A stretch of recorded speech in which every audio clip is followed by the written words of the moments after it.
This is Jim Fetzer, your host on The Real Deal. In Dallas, Texas, 3 shots were fired at President Kennedy's motorcade. It looks like one of those scenes of an old building being purposely dynamited and blown. When we are successful, I'm just a patsy, and we will be. We're ready to to come to the microphone, so we'll listen up. A new world order. My name's Robbie Parker. It might have appeared that way, but from my close-up inspection, there's no evidence of a plane having crashed anywhere near the Pentagon. Let us never tolerate outrageous conspiracy theories concerning the attacks of September the 11th. President Kennedy died at 1 p.m. Live from the Media Broadcasting Center.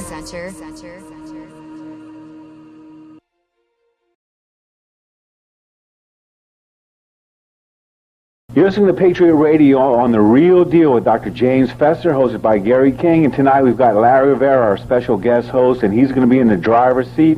He's corresponded with Steve Martin, who is the son of the legendary Shirley Martin, who was on the case almost from day one. So I'm going to turn it over to Larry. Thank you so much for being on The Real Deal, Steve. Thank you. Thank you, Gary. This is Larry Rivera, your host tonight on The Real Deal with Jim Fetzer and Gary King. Once again in the driver's seat talking about the JFK assassination. Tonight we have a very special guest. His mother was and is one of my heroes in JFK research. She was a housewife bringing up 4 children in Hominy, Oklahoma, a pioneer in the JFK investigation who was on the scene in Dallas within days of the assassination to find out and investigate for herself. Ladies and gentlemen, I am talking about the legendary Shirley Martin, and we are honored to have on The Real Deal my very special guest, a person who seldom gives out interviews and is never in the limelight, Shirley's son, Steve Martin. Steve, welcome to The Real Deal. Thank you, Larry. Steve, before we get into the incredible stories and anecdotes I'm sure you have been privy to in all these years, please tell us a little about you. Well, you know, I grew up in Hominy, Oklahoma, after moving from Honolulu with my mother, and my mother was always on the cutting edge of things, I guess. She was, before the Kennedy assassination, she was very deeply involved in the civil rights movement. And I was, and probably still am, I don't know if I still hold the record, I was the youngest white member of the NAACP ever in Oklahoma. And that's something I'm very proud of. We were we picketed bowling alleys, we picketed restaurants, we were in on the segregation of the Borden's cafeteria chain in Oklahoma. Things that I'm proud of even before my mom was involved in the Kennedy assassination. It kind of set the stage for that, I believe. She was just a very progressive person. And in Hominy, Oklahoma, we stood out. It was a population 2,000, very, well, what you would expect politically of small-town Oklahoma. She also was the chairman of the elect Kennedy campaign headquarters in Hominy. I remember there not being much of a brisk trade going in and out of there. So it was an interesting upbringing even before the Kennedy assassination. Yes, we're talking about rural Oklahoma in the 1960s, and you were homeschooled, is that correct? That's correct. We came from Honolulu, where my dad had been manager of the Honolulu International Airport, and he decided to give that up, a mistake, in retrospect, and join a friend of his, a college friend of his in Oklahoma, who was what today they would call an entrepreneur, what we would call in those days a shady businessman, probably. And it was a kind of a get-rich-quick scheme, I think, for my dad, and there was money involved, and his boss did get very rich, but none of it seemed to trickle down very much. But that was why we moved to rural Oklahoma, and it was a shock for my mother. We had been private schooled in Hawaii, and coming to the Hominy school system was a major culture shock for my mother.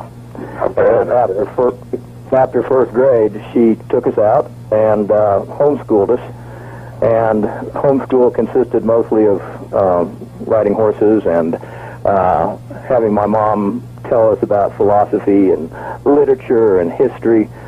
And we learned so much from her just from those verbal interactions, because she was she wasn't a college-educated woman, but she was the most intelligent woman I've ever known.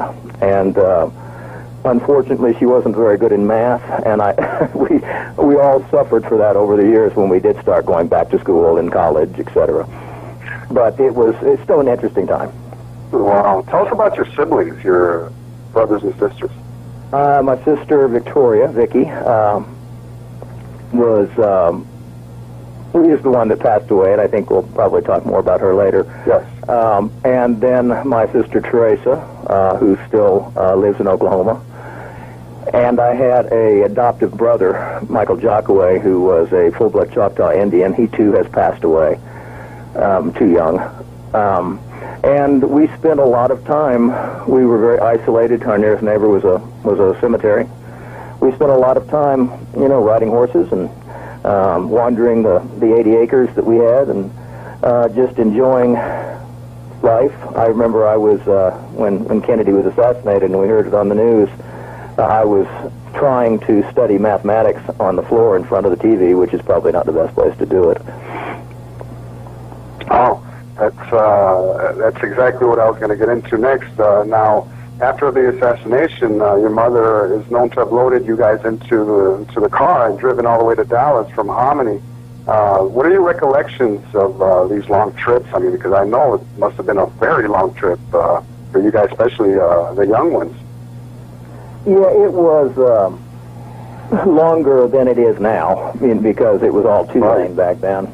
And she would use the time to talk about history and literature and talk about the Kennedy assassination. From the minute she saw Lee Oswald being paraded in front of the news cameras, I remember her shaking her head and saying, something's not right.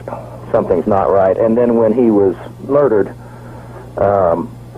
that became even more clear to her that something was wrong. I mean, it was textbook perfect that he would have to die. And at that moment, she became completely convinced that something was wrong. Didn't know what, but she was damn well going to find out. Now these were sort of like field trips, and which were part of your education. That's what we called them. Yes. It was probably more because we didn't have school, so that we were always together, and so where my mom went, we went. Right. Now, your mother is known to have engaged many of the witnesses in Dallas, even before the Warren Commission sent out investigators. Can you tell us some of those witnesses where she got there before anybody else? Well, I know that we were probably there. I think the first trip was probably February '64, so a couple of months, 2 or 3 months after the assassination, long before the Warren Commission was taking testimony. And we were not always together, but I do remember that she did speak with Achille Clemens. She spoke with Helen Markham. We spoke with Nick McDonald. And some of the names are escaping me a little bit at the moment, but any of the witnesses that she felt were relevant, Mormon, Hill, she tracked them down and interviewed them.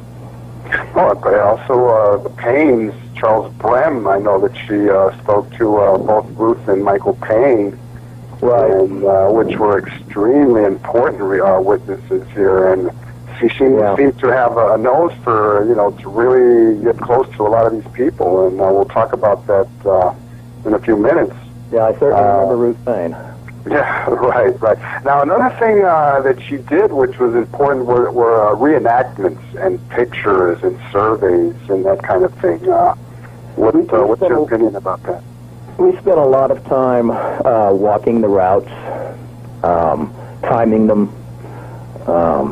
We visited the Beckley Street apartment and interviewed I guess he was the landlord. Arlene Roberts, yeah. Yeah, but it was a gentleman we were talking to, so it may have been her husband. I don't remember. It was a man we were talking to, I believe. Okay. And I remember that pretty clearly, and I remember that there were curtain rods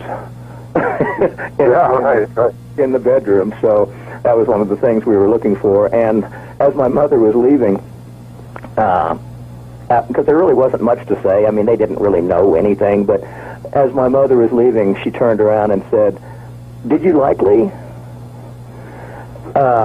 And he kind of paused and said, "Yeah, he was a good tenant. He never any trouble. Never any trouble." Very interesting.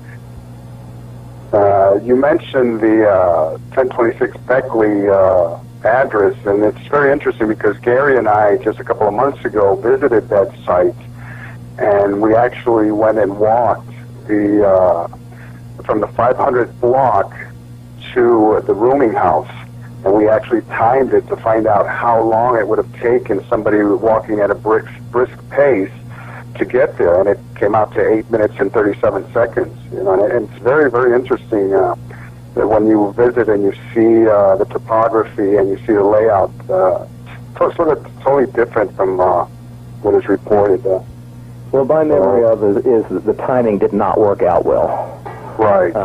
And I don't remember the details of that, but I do remember that the timing did not work out. And that was one. And in fact, my father, who was never really into this like my mother was, he was a businessman, and I think kind of worried about the implications it might have on his career, such as it was.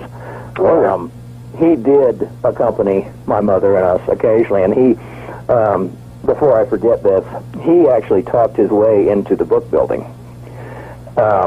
With Roy Truly. And in fact, it was he and my sister Vicky. And one of the stories that was used quite often with different witnesses was that my sister Vicky was writing a children's book about the assassination. I can't quite picture that, but it was used, and that's what that story, along with $20, got Vicky and my father Mark into the book building. They did not get to go up to the 6th floor, but he took them, of a tour of downstairs, the lunchroom on the 2nd floor, I believe it was. And, nothing again of terrible interest, just that it was still an active business at that time, and now it's a museum. But he did get to go into it, and it was very unusual for anyone to get into the book building back then. Well, I wonder what your mother would say now about all of the new information that has been revealed by researchers like Bill Weston about the background of the company, the TSBD company, and the right-wingers who owned the company and who moved the TSBD company into that building precisely in the summer of 1963, which in itself has become a very, very contentious point right now. Because and very suspicious, actually, because most people think that they had resided at that address at 411 Elm Street all along, and it's just not like that at all. And now that you mentioned Vicky, how involved was she? Was your older sister in JFK research? Was she as passionate as your mother, and what was she like? She was every bit as passionate. I mean, she was an adult then, a young adult, but she was an adult. The rest of us were, 10, 12, 13, that sort of thing, during that time frame that my mother was actively involved in this. But Vicky was an adult and was very much like my mother, although she was kind of a stabilizing influence, where my mother was kind of, my mother always had a problem with petty authority.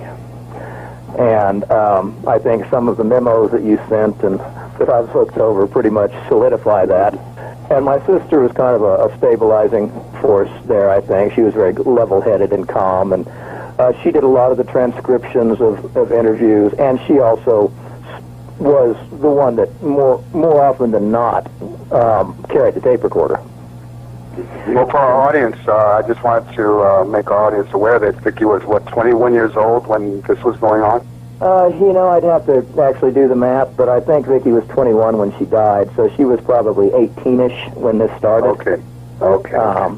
But still very poised, very adult-like, and, very bright, like my mom. So I must have missed out something in the genetics. Well, they were both very beautiful, I'll tell you that from the pictures that I have seen. Now, in March of 1964, your mother wrote an article for a paper that I have a copy of, and she sent it to the FBI. It was titled FBI Fiction or Common Sense Fact. And I sent you a copy of this, and in this paper, your mother actually compared Lee Oswald's upbringing with that of Barry Goldwater. Were you surprised to read what she had to say about this? You know, when I had completely forgotten that this existed, and when I saw it, it brought back some memories of it. And this was typical Shirley Martin. This was, she was often into kind of a shock value, and to get reactions from people. And when you read the article that she wrote, or the letter she wrote, I guess is what it was, she's right. I mean, when you look at the details of it, she is absolutely right that Lee Oswald was not a mental case. And one of the things that, sounds odd to say it, but Lee became more than the alleged assassin to us. He became a real person. And, we never called him, Oswald. We never called him Lee Harvey Oswald. We always called him Lee, and still to this day, when my family's talking about him, we always call him Lee, because he became a person to us, not just this sinister figure that allegedly killed this beloved president. And it angered her deeply. She became very maternal, I think, about Lee. And she felt that he had been, terribly abused in the system. Whether he was guilty or not, he was never given a fair chance to. After he was arrested, it was over for him. And that angered my mother, and I think that after we got to know Lee's mom so well, she became almost a surrogate mother to Lee, and almost as if he were part of our family. And even still today, I'm very protective of Lee's image, because I do not believe he killed Kennedy. And so that is very poignant, what you have just related here to us. It's very, very impressive. Wow. When the FBI started to become aware of your mother and what she was doing in this campaign, what was the FBI's opinion of her at the time? Well, I know that I was reading that same letter that you were talking about a moment ago, Fiction or Common Sense Fact, and it became pretty obvious that for whatever reason, Hoover was a strange man, and he focused in on. He was always part of everything. He knew everything that was going on. He had his his thumb on everything, and I can't imagine that my mom's reference to Hoover in this FBI Fiction or Common Sense, where she says, using the leaked FBI report as a source of reasoning, are we to conclude that Mr. J. Edgar Hoover considers Barry Goldwater a possible paranoid? Mr. J. Edgar Hoover considers Barry Goldwater a possible assassin? Mr. J. Edgar Hoover considers himself a possible source of danger to the government. Are there not some interesting psychological symbols extant in Mr. Hoover's life? I mean, that had to make him mad. I mean, there's the memo that he wrote about my mom at one point, calling her a bright nut, possibly a mental case. Right. And I've always, it's probably politically incorrect to say this now, but I've always imagined him writing that memo in a sequined evening gown and high heels. Of course, yes. And, he was definitely, and that quote, of course, a bright nut, came directly from Ruth Paine. Right. And I don't know if you were aware of that, but when after the first visit to Ruth Paine's house, she reported directly to Hosty. Let's talk about Ruth Paine. Let's talk about Ruth Paine and Michael Paine. Go ahead. Yeah, Ruth Paine, after that, like I said, after that first visit, she reported directly to Hosty, who was somewhat infamous in the Oswald case already. And she called my mother an intelligent I think she said, an intelligent nut, something along those lines. And, of course, Hoover's quote was almost verbatim. And it always seemed odd to us that Hoover got his information from a civilian, although I'm not sure how civilian we can really call Ruth Paine. Because at the very least she was a serial FBI informant. Well, I would go a little bit one step further. With the evidence that was uncovered there that was suppressed for so long, where she had these file cabinets full of dossiers on the people in Dallas who were helping the Cubans and that sort of thing. Her background is her background is definitely not terribly innocent, I would say. Right. And nor her apprenticeship or whatever it was with De Mohrenschildt. But that could go on and on. But just on a personal level, she terrified me.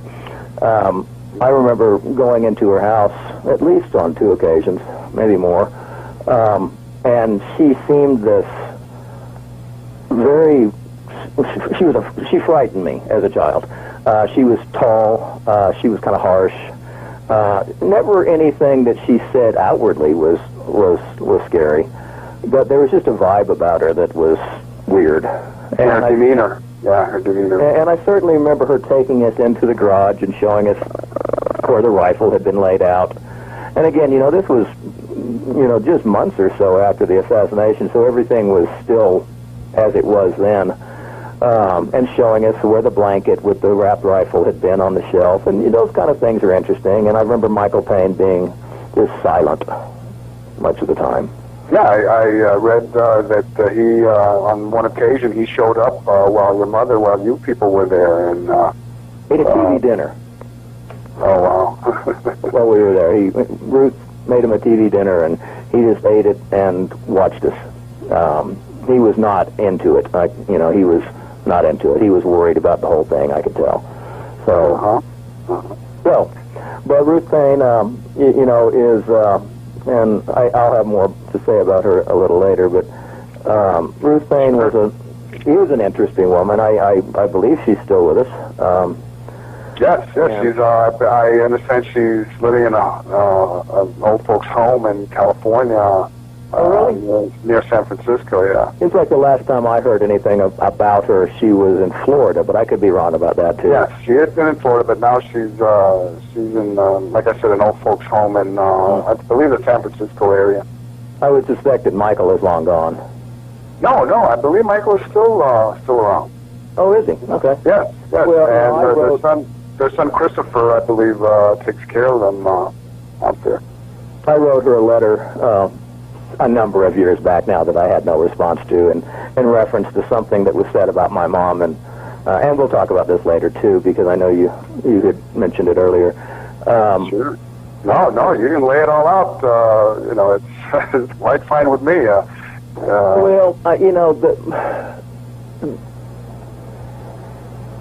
My sister.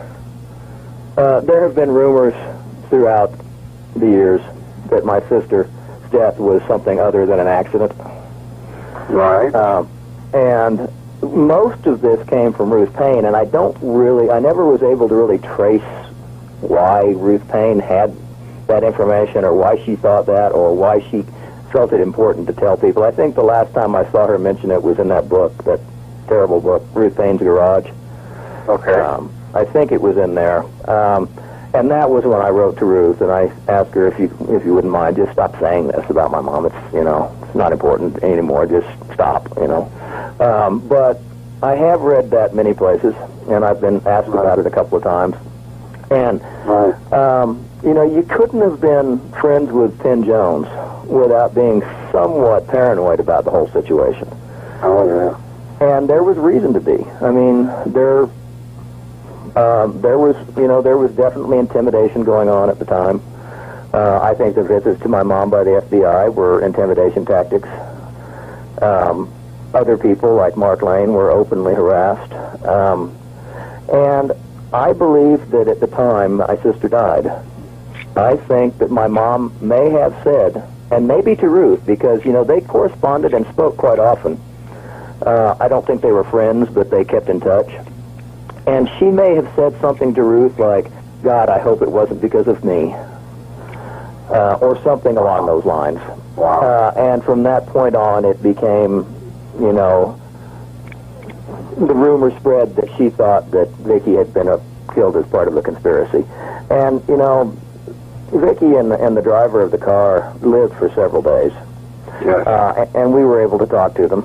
And it was the drivers of the car, her friend's fault. She reached down and her purse fell on the floor, and she reached down to pick it up. And they swerved over and hit another vehicle head on in the other lane.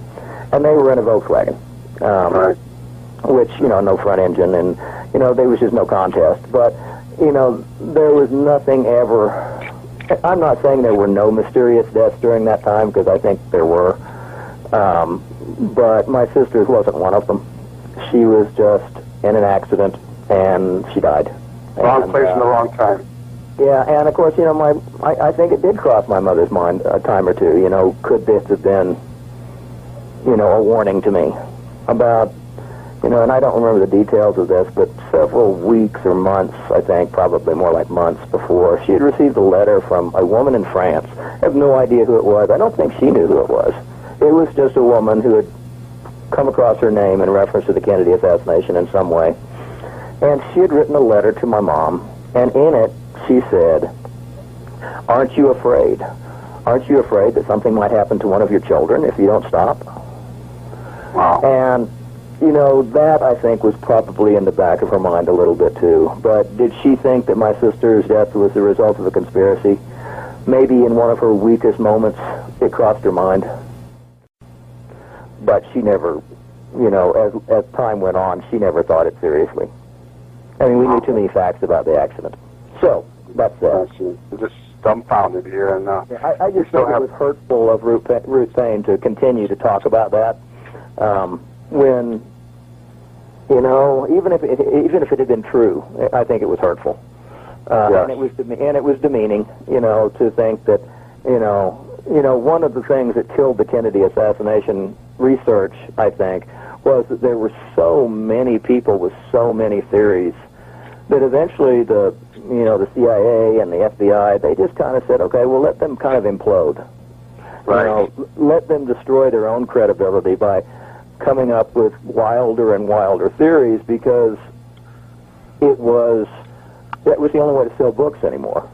Well, also, Steve, the concept of some of these so-called researchers running what we call limited hangouts is also been a concern, where a lot of this disinformation or misinformation has been purposefully brought out precisely for this, exactly what you're talking about. Yeah, and I think some of the wilder theories were that too. Let's just make them seem ridiculous.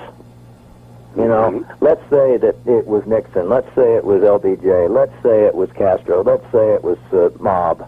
And the books got farther and farther away from the facts. The photographs of the time, the people, the witnesses, the eyewitnesses to the case, and it got more and more into this kind of wild speculation.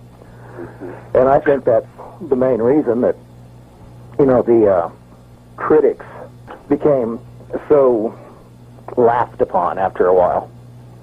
Well, I want to touch a little bit upon those critics, because it seems like your mother was in touch with the very, very best researchers, and you mentioned Penn Jones, but I also want to mention Mark Lane, with whom she established a very close relationship. Family, yeah. Harold Weisberg. Penn Jones. Yeah, Sylvia Marr, and particularly Harold Weisberg, because a lot of these documents that I've been sending you have come from his website. Both of them, Harold Feldman and Weisberg. Yes, right. And they after a while, they actually depended quite a bit on your mother's investigations and your mother's work. Yeah, she was never interested in. She never wrote a word for profit, although she was an excellent writer. But she was interested in funneling this information to these other people, many of them who now claim that it was their information originally, by the way. Right. But that doesn't matter anymore, but Mark Lane has a tendency to do that. And, but that's okay. I mean, it's a lot of time has passed, and it sounds petty to point out some of those things now. So, well, I understand that Mark Lane actually dedicated one of his books to your sister. Citizen's Descent was dedicated to Vicky. Right. That's very. And I was always very grateful to him for that. I have kind of a love-hate relationship with Mark. He was. I haven't had any contact with him, despite attempts to over the years. He has not returned any of my messages or letters or emails. And I know he's busy, but he was always very kind to my mother and his books, and I thought that dedicating that book to Vicky was very kind. You're listening to The Real Deal. We've got our special guest, Steve Martin, tonight. This is the new JFK Show with Dr. James Fetzer, Larry Rivera, Gary King, and tonight, an incredible guest, Steve Martin. We'll be right back. Okay, I wanted to cover more specific areas of the JFK assassination, the investigation, Stephen, and let's talk a little bit about the doorway issue and Billy Lovelady, because I find this portion of the show is going to be very, very fascinating, because, let's just hear it from you. Well, at that time, there was rumor that there was a man in the building that looked very much like Lee, and that there was, the Alton's photo was available, and it was controversial. I mean, the man in that picture does look like Lee, and so there was a rumor that there was another gentleman in the building who bore a striking resemblance to Lee, but there were no photos known of him at the time, and one of the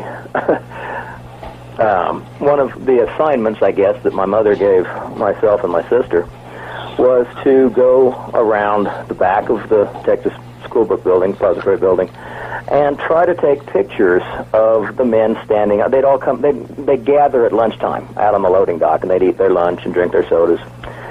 And so my sister and I, Tracy and I, went back behind the building, relatively close to the loading dock, and we each had cameras, although certainly not state-of-the-art. They were family cameras at the time, Kodaks, that sort of thing. Certainly not anything with a fast shutter or dependable in any way. So we went back there while my mother waited out front, and we walked past the loading dock, and there were a number of men out there on the loading dock, as we knew there would be, eating their lunches and drinking their sodas. And before we left, I said, well, what does Lovelady look like? And my mom said, honey, he looks just like Lee. And so we went back there with, looking for someone that looked like Lee Oswald, and it was very clear when we got there that that was Billy Lovelady. I mean, he looked a lot like Lee. And I remember, and my sister and I have talked about this, she has a better memory of it than I do, but they were making fun of us and jeering at us, not in a mean way, really, but just kind of, laughing and, hooting a little bit. And as we walked closer, we took pictures of the group of men, one of whom was Billy Lovelady. And as it turns out, no, the pictures did not turn out. And, probably our skill level and probably the type of camera and the nervousness of it all. But the pictures did not turn out at all. They were just kind of blurry images when we had them developed, which was unfortunate because there was not a picture of Lovelady for quite a while. That's right. My mother and Penn Jones, I believe, even hired a private detective to take pictures, try to get pictures of Lovelady, and he had all sorts of problems, and he came back and saying, I'm just not going to do this, it's too dangerous. I think there was a gentleman, Jones Harris, who actually hired somebody by the name of Beckham to go and take a picture of Lovelady, and there was a fight. Yeah, I think that was after my mom and Jones hired him, I believe. Hired another private investigator. Again, it's kind of sketchy in my mind, but I believe there were 2 attempts, and none of them worked out. And I think I just remember that private detective telling my mom, it's just too dangerous, I'm not going to do it. Oh, they arrested him, and they told him to get out of town or else. Yeah, this might have been the same incident. Maybe they were all involved in it in some way, I'm not sure. But it was an interesting moment, and I still remember looking at the man that looked just like Lee. What was her opinion about the man in the doorway? Well, as I look back on it, my mom and I would argue a lot, and not angry argue, but we would go back and forth about many things about the assassination. And of course, she was the expert, and it was hard to win with her because she had, an encyclopedic knowledge of everything relating to the Kennedy assassination, at least of what was known then.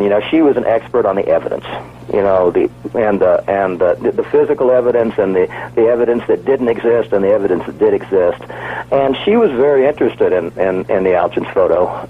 And I don't know how she felt about it later in life, because we didn't discuss it as much later in life, but certainly, years after the assassination, she still believed that that was Lee in the doorway.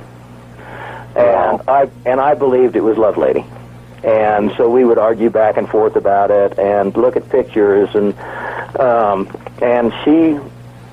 she, at least for much of her life, believed that it was Oswald in the doorway. Well, she devoured Weisberg's books, Whitewash 1 and 2, and as you know, in Whitewash 2, there are 2, then these are chapters from Weisberg's book that are still relevant today, which were the Lovelady Caper. They're named, one is the Lovelady Caper, the other one is the Lovelady Diversion. And I'm sure that she was well aware of all of the information that Weisberg advanced in that book. And all I could say to her when she was talking in that way, and again, I don't know if she remained so adamant that it was Lee, but all I could say to her in my final attempt to win the argument was, well, you didn't see him, I did. Absolutely. Yes. I'll chalk that one up for you then. Well, it was a long time ago, and memories fade. Now, Steve, I understand that after a while she had problems with some of these witnesses who, after a while, started to deny ever talking to her. What's up with that? The only one that I know that was a flat denial was Father Huber, the gentleman that gave the last rites to the president. Right. So what did she start, what was the plan when that started to happen? Tell me all about it. Well, we were all in on that one. I think the only person missing was our small dog Poochie. When she interviewed Father Huber, I believe that my sister Vicky had the tape recorder at that time in her purse. And keep in mind, tape recorders weren't what they are today. They were somewhat bulkier, and they had wires and all sorts of things. And so she would weave it up through the handles of her purse, and whoever was mic'd had to sit very close to the subject. Well, those were also, sort of larger machines. At that time they were. I mean, they were. We finally got a hold of a relatively small wire tape recorder that I think Mark Lane provided my mom, but I'm not sure. Okay. But it was relatively small, but still not small by today's standards. But she interviewed Father Huber, and Now, who was this Father Huber? Tell our audience who Father Huber was. Father Huber was the person who gave last rites to the president at Parkland.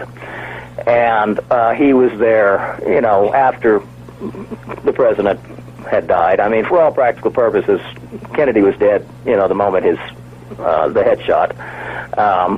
But for a while, he still had life signs. But he gave the last rites to Kennedy at the hospital. And it was... The reason my mother was interviewing him was, one, we were devout Catholics at the time, and two, she thought that he was an excellent witness to the hit wounds. And during the interview, she asked him what he saw. And my sister and I have talked about this many times. When he talked about the wounds, he said there was a wound over Kennedy's left eye, and he touched his head with his hand right over the left eyebrow. And you know, to us, that was, to my mom, that was, you know, a pretty astounding, you know, revelation.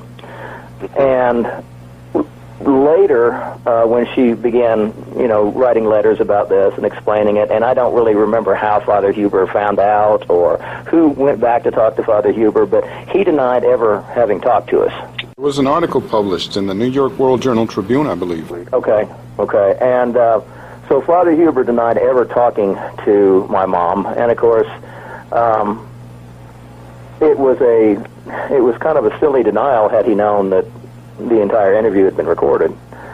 So my mom, you know, all of us, you know, were deeply disappointed that, you know, a Catholic priest who we had, you know, learned to think were, I mean, we've learned a little differently over the years, but, you know, back then Catholic priests were, you know, sitting at the right hand of God practically, and could not make mistakes like that. And I think there was a lot of disappointment there, but she wrote, and again, I guess it was in the same article where she made some sort of statement about only God and Father Huber know the truth. Yes. But I know what Father Huber told me. Yes. And you know, it was just a disappointment, I think. You know, and I think Father Huber, to be fair, he was probably pressured pretty. And later he said that I think to cover up what he was saying originally is that it must have been a blood clot over his left eye. Right. You know, maybe.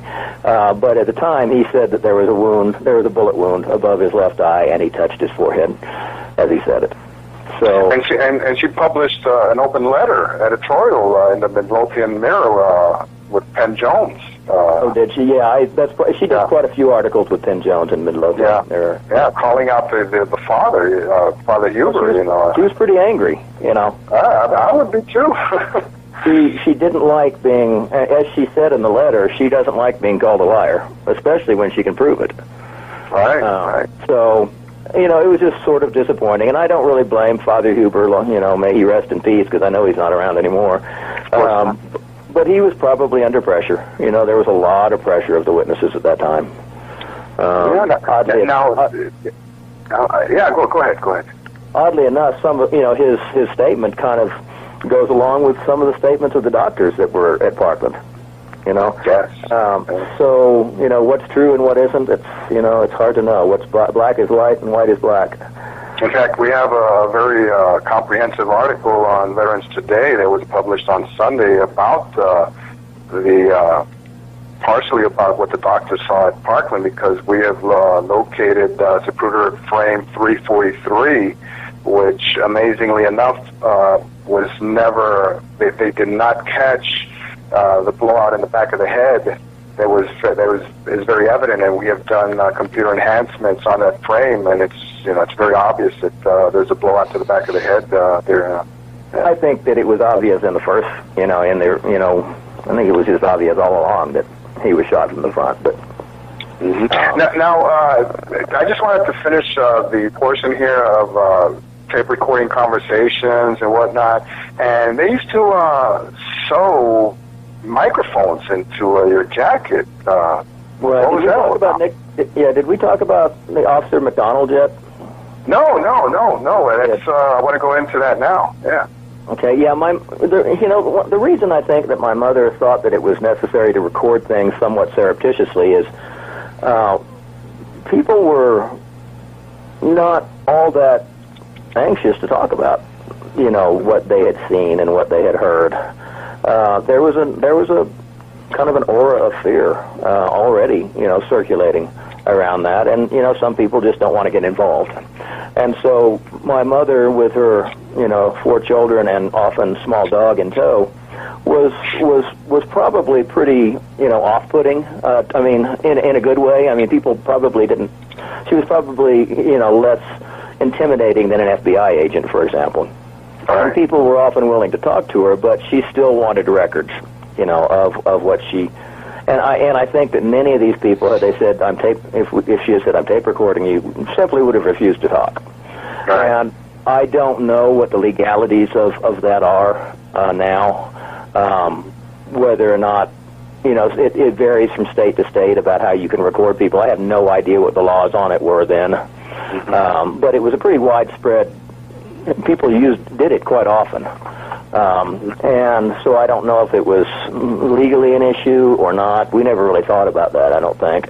But yeah, I remember the one time, at least one time, that I remember that I was the chosen tape recorder handler, and my mom had sewn the tape recorder inside a jacket I was wearing, and run the microphone up through my sleeve.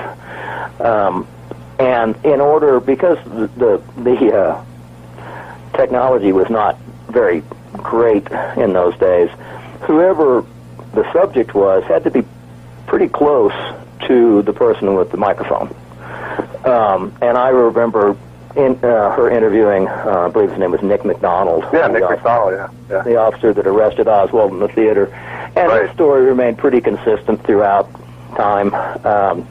But I remember sitting uncomfortably close to this police officer while my mother interviewed him, feeling quite awkward that I was sitting, within, several inches of him probably on the couch.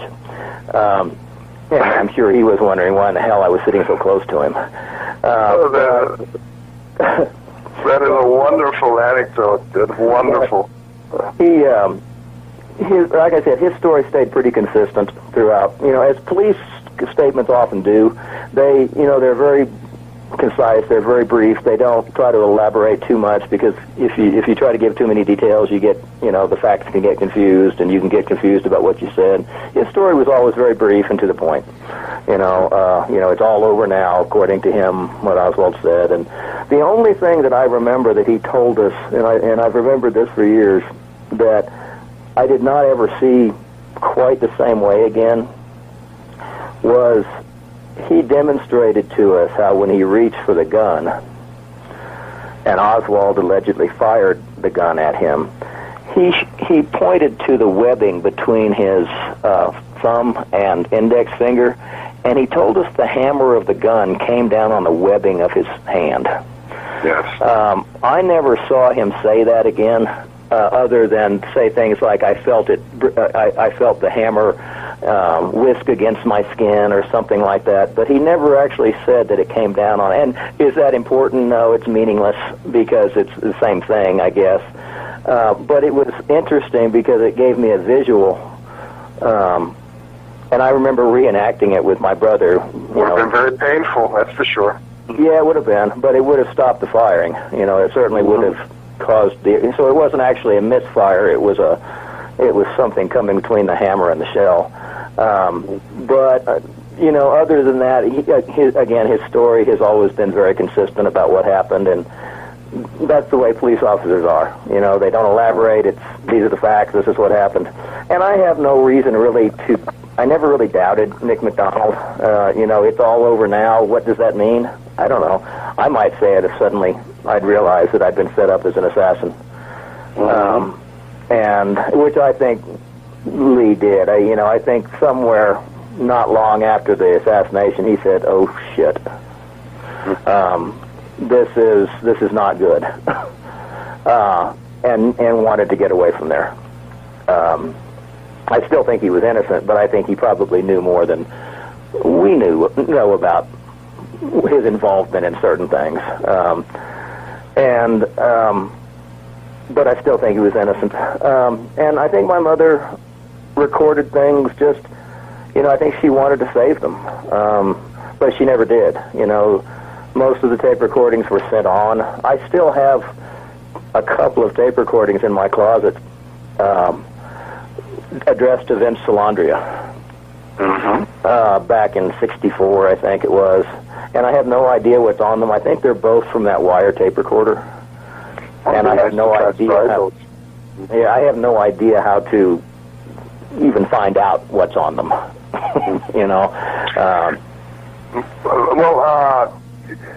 you just mentioned that your mother could possibly intimidate some of these people, or they were frightened. I know for a fact that Joe Molina, for example, who was standing in the doorway, and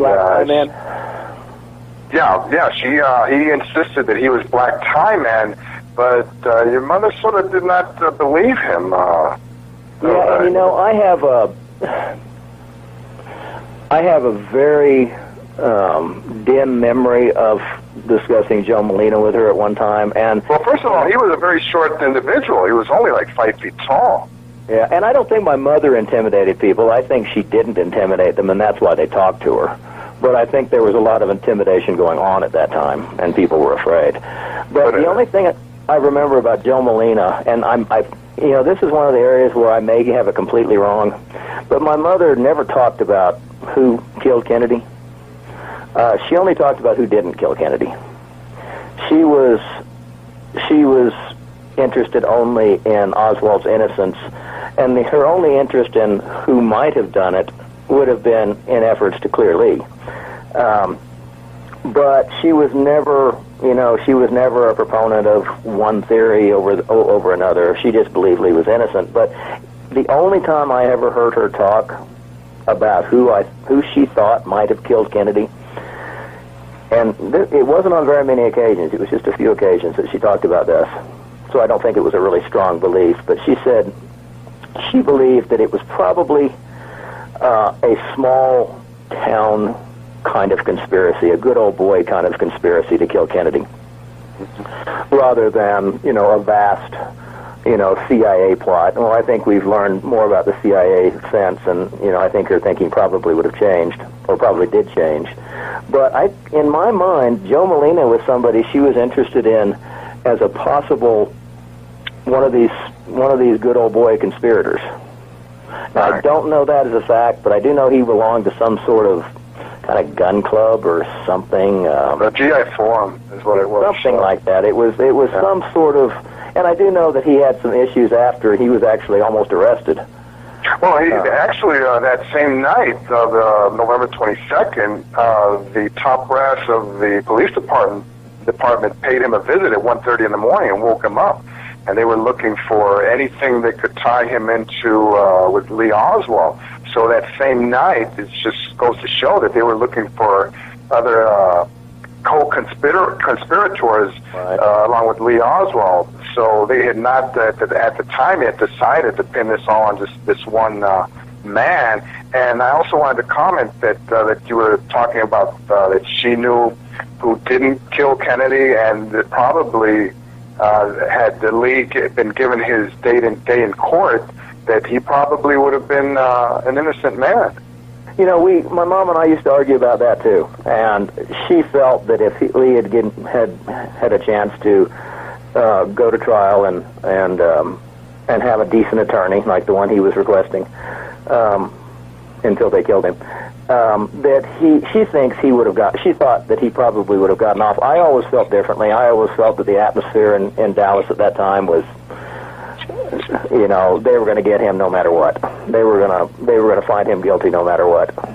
I'd like to think, and I think if they had the trial now, I think that would be a different thing. But I'm not sure he would have done well in a trial then. People were so hate-filled, about him at the time, that I'm just not sure he ever could have gotten a fair trial. Certainly not in Dallas. I think the media had a lot to do with that also, yeah, Steve. I'm sure they did. They, it was what everybody was being told to believe. Right. And, who are we, to disbelieve the FBI and the CIA and the Dallas police, and there were a few people who said, no, we don't want to believe this. My mom, Vince Salandria, Mark Lane, it's, I often think about what we've accomplished, what the people who believe in Lee's innocence have accomplished over the years, and I think all they have done is put a kind of an asterisk in the history books, that say many people believe that Lee Oswald was innocent. Well, at least now they say alleged. assassin. Yeah. Some people, you know, it's become kind of in vogue to go with the main line now, or the main line, you know, the Warren Commission story. It's kind of the risque thing to do now by some people, because they think that it makes them stand above the crowd if they go back to the old school idea. So now, there's still people out there fighting, you know. There's still people out there fighting. Now, in 1964, your mother actually was visited by FBI agents. For example, in September of 1964, she sent a telegram to the Warren Commission and to Warren Commissioner Rankin, and they came out to see her. And I read in this document where your dogs were growling at these agents, and you know, what? Do you remember that incident at all? I remember the FBI coming a couple of times. One was in response to that memo about, or her telegraph to Rankin about the Mannlicher Concarneau rifle not being capable of the timing of the shots, etc. And I believe that was the one where the dogs were involved. And we had lots of dogs. We lived out in the country, and we had lots of dogs. And 12. We had a bunch. Yeah, we had a number of dogs, and this time they didn't seem intimidated. And I guess they assumed they'd probably just shoot them if they attacked. But they did come into the house, and it was typical of my mother's behavior and her. I mean, she viewed their visits as, first of all, she didn't write a telegram to the FBI. She wrote a telegram to the Warren Commission. Right. So she viewed this as another form of intimidation, I'm sure. And as I mentioned before, my mom just could not stand, you know, wielding people using their authority inappropriately. And although the agents were quite nice, you know, they were quite polite, I do think it was a form of intimidation. You know, coming to a small home in Oklahoma where all the neighbors can see that the FBI is coming up. I think that is a form of intimidation. And she tended to toy with people, some. And she toyed with them a bit. And would not discuss the telegram with them, I believe, because she didn't think that they were valid messengers of the Warren Commission. And it was kind of typical of my mother to kind of in your face with authority. And, you know, many of her children got the same genetic code somehow. So we earned it honestly. But yeah, nothing came of that. When I know that the other time the FBI came, it was in reference to a photograph that she saw. Yes, that's exactly. That's a segue into this, and this is something that's going to be fascinating here for our audience. And go right on ahead. Well, in mid-December, I think it was December 14th issue, 63 issue of Life magazine. It was Saturday Evening Post. The Saturday Evening Post. I'm sorry. Yeah, Saturday Evening Post. I've got a copy of it right here, as a matter of fact. There was a picture that has become famous over the years for other reasons, but it's a picture of the motorcade going down Stemmons Freeway.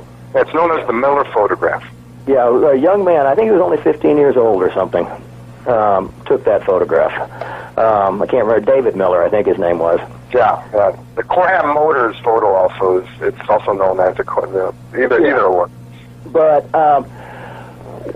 as we were looking at the picture that was well known, because at first it was publicized that there was a foot sticking out of the limousine. Right. Tell us about that. Yeah. And at first, it was thought that was Kennedy's foot, which, if you think about it, was probably not possible, because after the headshot, his motor functions were gone. It would have been very difficult for his leg to come up over the top.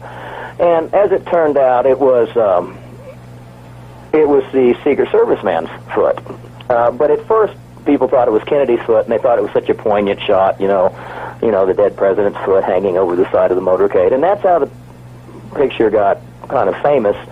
But when my mom was looking at Saturday Evening Post, she happened to notice that up in the right-hand top of it, there was a rooftop, which we have always called Quorum Motors, but could have been Quorum something else. It could have been I think you told me at one point it could have been a flower shop in one of our... But then, go ahead, I'll explain that. Yeah, I don't know why in all her correspondence it was Quorum Motors. That's how we've always called it. It was definitely a Quorum building. No, it was Quorum Motors. The problem was that the directory that I got a hold of in 1964, for some, and this is really mysterious, that the entire Quorum Motors company disappeared.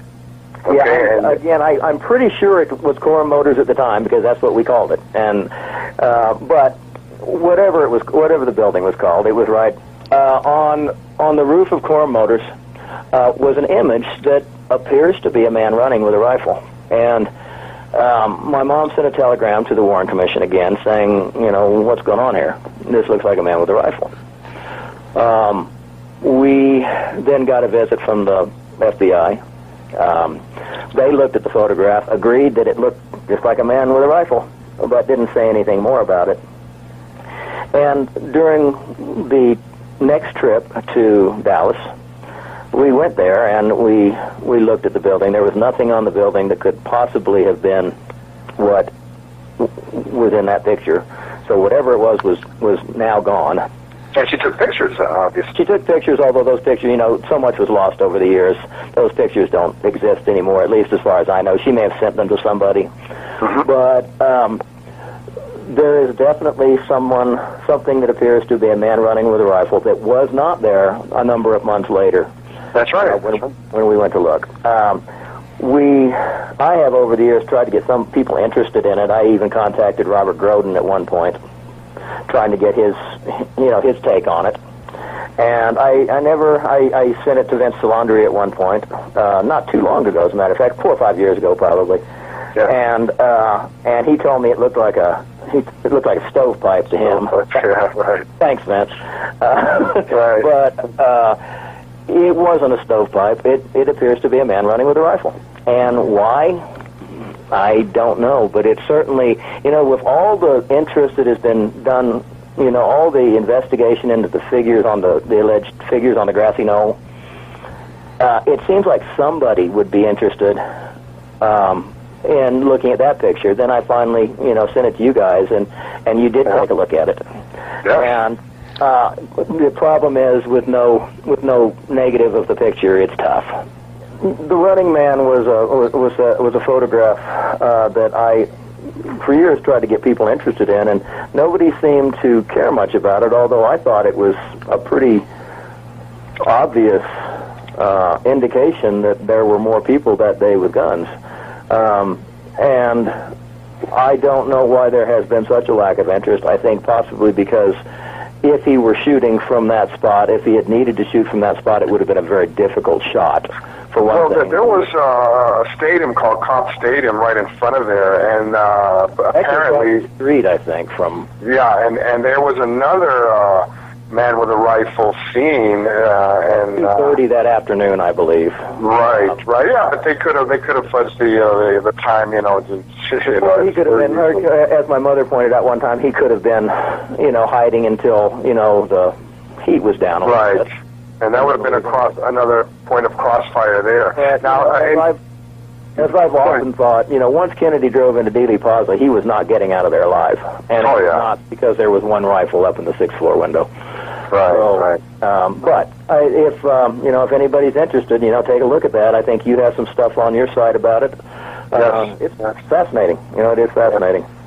Yeah. Now, in the 80s, you actually got your hands on a Mannlicher Carcano for your mother. Tell us all about that. Yeah. Very strange birthday present for a mother, but I searched the gun stores in Tulsa until I found one, and of course, when I walked in asking for that particular rifle, I'm sure the price went up dramatically, knowing that I was looking for a particular rifle. But I did finally buy one. In fact, it's right here in front of me as I speak, because I got it when my mom passed away, and she was interested in it because she was always sure. She was always fascinated with Fraser's testimony about the package being too being too short to be a rifle. Right, too short, right. And so she, with my help, we took it apart, and sure enough, I mean, there's just no way that it would have fit as he said he was, the way he said, Frazier said he was carrying the rifle. Yeah, up under his armpit, yeah. Yeah, and so it was just one of those things that, I'm sure I'm one of the very few sons in history who has bought their mother an assassination rifle for Christmas. But she loved it. It was a great gift. Yeah. Well, Steve, I just wanted to thank you. I just wanted to finish this fascinating interview with a quote that I have here from the Oklahoma City Times, and just give us your thoughts on it. And it ends like this, and they're talking about your mother, and where she was quoted as saying, "For my family, and I hope ordinary citizens will become interested enough to demand the answers to the questions puzzling me." What are your thoughts about that? Well, I think that for her family, what she meant is she wanted us to understand the difference between right and wrong. In a very, I mean, it's a simplistic way of putting it, but my mom was very concerned. She hated injustice. She hated injustice of any kind, big, small, and this was a huge injustice. If Lee Oswald was innocent of the assassination, then the real crime, the real tragedy that day was not John Kennedy's death. He's gone down in history as a white knight,